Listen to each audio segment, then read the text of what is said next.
Welcome students. हम बात करेंगे प्रॉब्लम की जो कि रिलेटेड टू है इंट्रोडक्शन टू मैथमेटिकल इंडक्शन। मतलब कि हमारे पास जो रिजल्ट्स होते हैं उनको हम कह सकते हैं कि पॉजिटिव इंटीजर्स के लिए one by one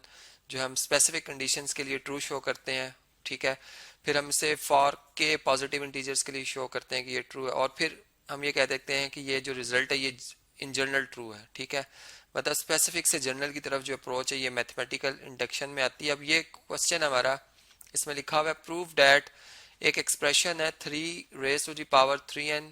minus 26 times n -1। अब ये जो भी एक नंबर है, ठीक है, इसमें n की कोई मैं पॉजिटिव इंटीजर वैल्यू जब पुट करूंगा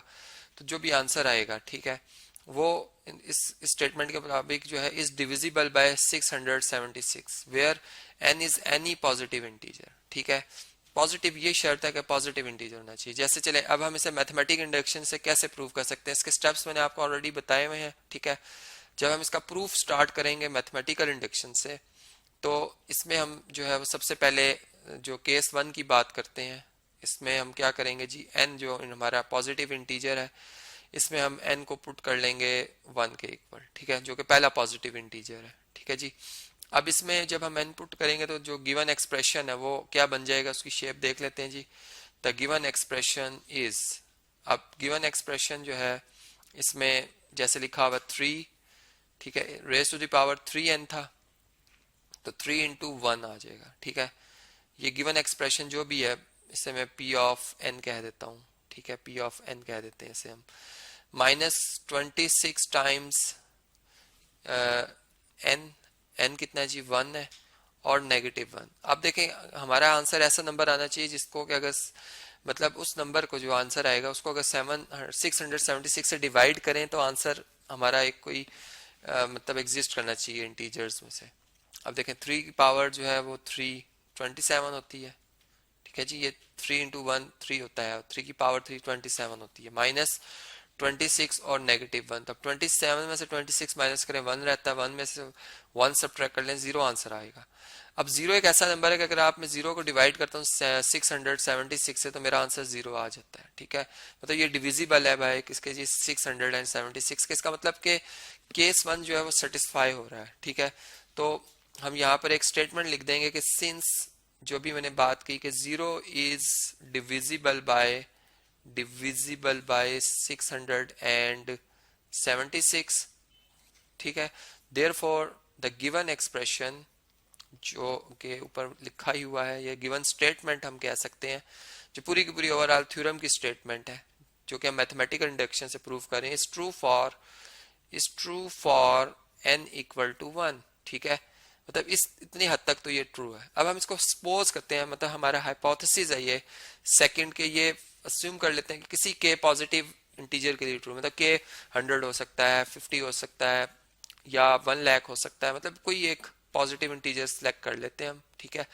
तो इसमें हम कंडीशन 2 जो अब है, केस 2 में जैसे लिख रहा हूँ, कंडीशन 2 कहूँ तो ज़्यादा बेहतर है। चले कंडीशन 2 लिख देते हैं यहाँ पर, कंडीशन नंबर सेकंड, ठीक है। और ऊपर भी इसको भी कंडीशन ही COND कंडीशन कर लेते हैं, कंडीशन नंबर 1, ठीक है जी, कंडीशन नंबर 1। अब देखें जी, इसके हिसाब से हमने कहा कि इसे हम अस्यूम कर लेते हैं कि ये ट्रू है फॉर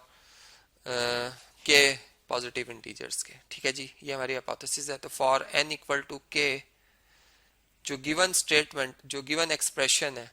वो हम सपोज करें कि वो डिविजिबल बाय 676 है, तो यूं हम लिखेंगे देयरफॉर, अब जो एक्सप्रेशन है हमारा वो क्या है, वह 3 पावर 3n था, यहाँ पे हम n की जगह क्या लिख देंगे, k लिख देंगे, ठीक है। जैसे यहाँ पे मैंने 1 लिख दिया था, -26 टाइम्स k, ठीक है, -1। अब ये जो एक्सप्रेशन है ये हमने फर्ज किया कि ये इज डिविजिबल बाय 676, ओके। अब इसे नेक्स्ट हम देख लेते हैं। इससे नेक्स्ट जो है हमारे पास, अब हम इसे चेक करते हैं कि क्या ये k+1 के लिए ट्रू है या नहीं, ठीक है। तो अब हम इसमें यूं करते हैं कि for n equal to k+1, ठीक है, वी हैव, हमारे पास जो एक्सप्रेशन आएगा वो क्या किस टाइप से आ जाएगा जी, हमारा जो एक्सप्रेशन है वो बन जाएगा 3 इंटू 3 और इसकी पावर मतलब थ्री की पावर 3n थी, तो n की जगह हम क्या पुट करें, k+1, ठीक है, -26, यहाँ पे k लिखा हुआ है, मतलब गिवन एक्सप्रेशन में जो है वो n लिखा हुआ है, उसकी जगह k+1 और फिर -1। अब इसको हम सॉल्व करते हैं और देखते हैं कि इससे जो रिजल्ट में एक्सप्रेशन आता है क्या वो डिविजिबल बाय 676 है या नहीं। अगर है तो इसका मतलब कि ये अगर k+1 के लिए ट्रू है तो फिर ये for all positive integer true हो जाए, क्योंकि हमने कोई रिस्ट्रिक्शन नहीं लगाई कि कहाँ तक ये रुकेगा, ठीक है। अब देखें इसमें 3, ये 3 और k आपस में डिस्ट्रीब्यूटिव प्रॉपर्टी के तहत मल्टीप्लाई होंगे, और इसी तरह ये भी डिस्ट्रीब्यूटिव प्रॉपर्टी है मल्टीप्लिकेशन और एडिशन, तो ये 3k+3 आ जाएगा, ठीक है, माइनस अब इसे 26k को 1 से मल्टीप्लाई करें 26 टाइम्स k, और फिर 26 मल्टीप्लाई बाय 1, पॉजिटिव 1 इज -26 आ जाएगा, और -1 ये आ जाएगा हमारे पास एक्सप्रेशन। अच्छा जी, इसमें अगर हम देखें तो ये दोनों लाइक टर्म्स हैं, ये ऐड हो सकती हैं, और ये हम इसको 3 पावर 3 इंटू 3 पावर 3k लिख सकते हैं, ठीक है, क्योंकि इसमें लॉ ऑफ एक्सपोनेंट के तहत पावर अगर ऐड हो रही है तो इनको आप बेसिस मतलब सेम रख के अलग अलग मल्टीप्लाई कर सकते हैं। 26 टाइम्स k और ये -27 आ जाएगा, -27 आ जाएगा। अब इसमें इससे नेक्स्ट अगर हम देखें तो हमारे पास जो है मिड टर्म ब्रेक करना चाह रहे हैं हम, ठीक है, हम ये जानते हैं कि ये 3 पावर 3 जो 27 के इक्वल है, ठीक है, और ये 3 पावर 3 के है, ठीक है जी। अब अगर 676 का स्क्वायर रूट लिया जाए, ठीक है, चलें स्क्वायर रूट लिखते हैं और देखते हैं क्या जवाब आता है हमारे पास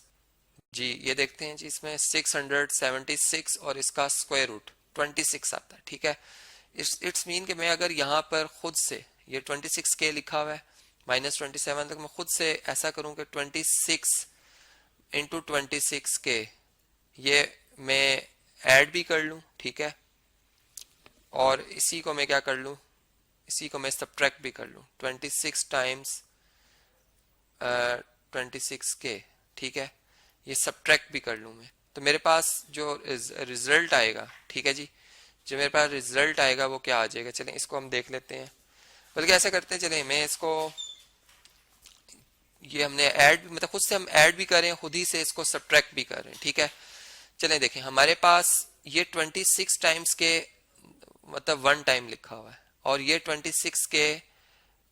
26 दफा लिखा हुआ है, ठीक है, मतलब इसमें और इसमें से अगर मैं अगर देखूं तो इन दोनों के साइन सेम है, और इनमें वेरिएबल जो 26 के है उसको अगर मैं मतलब 26 के को एज एक वेरिएबल ले रहा हूं तो ये 26 और 1 ऐड होके कितने 27 के बन जाएंगे, ठीक है, मतलब मैं इसको लिख सकता हूँ -27 और ये 26 के अपनी जगह पर है, ठीक है, ये जो बॉक्स वाला 26 के। अब आपको समझ आ गई होगी कि ये 1 टाइम है और ये कितने टाइम है 26 टाइम है, तो ये ऐड होकर 27 टाइम हो गए हैं, ठीक है जी। मैंने इस तरह से इस बात को समझाया आपको,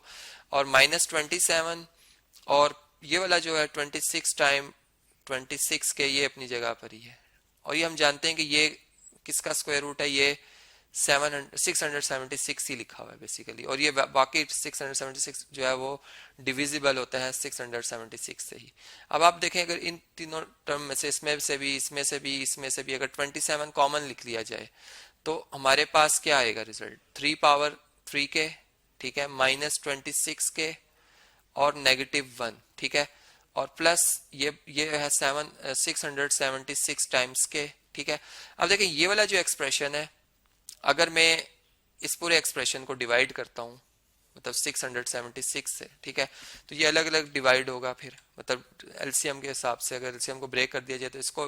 भी 676 से डिवाइड करेंगे और इसको भी 676 से डिवाइड करेंगे, ठीक है, तो ये तो ऑलरेडी डिवाइड हो जाएगा क्योंकि वैसे ही लिखा हुआ, और ये वाला एक्सप्रेशन गिवन है हमें, अगर आप देखें तो ये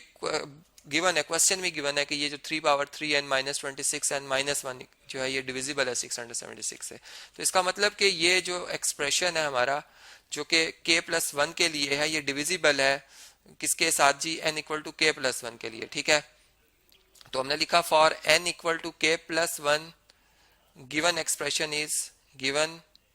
expression is divisible by divisible by 676, therefore it is divisible by for all positive integers, ठीक है। तो इस तरह से मैथमेटिकल इंडक्शन से हमने बात साबित कर दी कि ये डिविजिबल बाय 676 है।